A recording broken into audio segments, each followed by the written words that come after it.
So these things happen.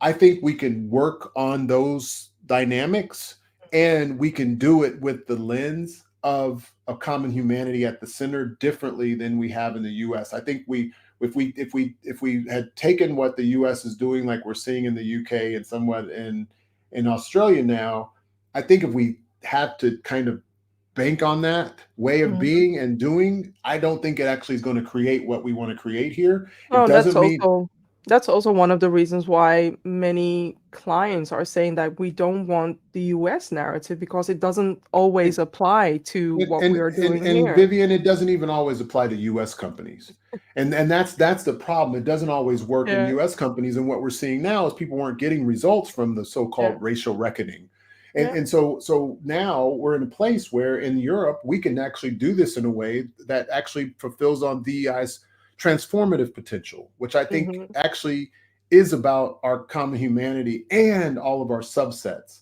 And when we can do that and we can create more contact, we're actually just going to have better workplaces, so we get more done in a way that serves the company's needs, particularly in the changing times that companies are going through now, and they mhm. will continue to go through. And do they have the capacity to adapt with all this difference and similarity in organizational life? And so I'm excited about the potential for Europe, Middle East, Africa, Asia.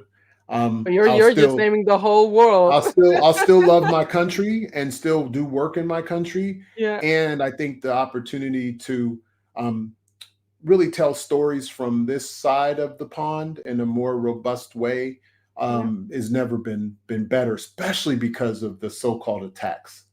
I Mhm. think the attacks are the best opportunity we've ever had for transformation. If you never had them, you would never know what you need to do to transform.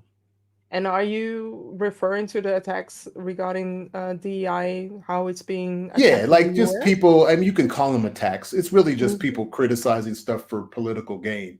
It's not mhm. real. And in some Yeah, people, it's in some of the criticism is very legitimate, and we should be listening to it. We should be mhm. engaging with it. And what we're doing is we're pushing back and saying, "Well, let me tell you why DEI is right and you're wrong." Like that doesn't create anything of substance. All it does is create contention.